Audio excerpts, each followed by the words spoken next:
Now I am going to ask you few questions. You have to answer me. Think about it. How many glasses of water you are consuming in a day? Thinking? Think about the ideal amount of water one should consume in a day to keep you healthy and hydrated.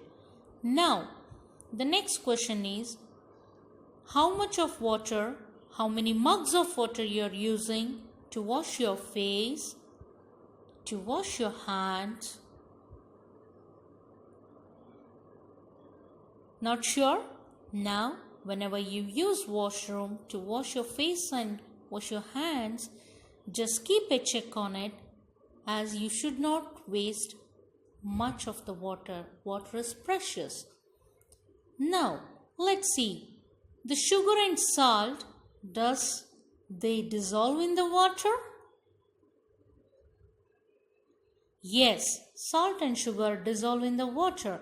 Now the question is, does oil dissolve in the water?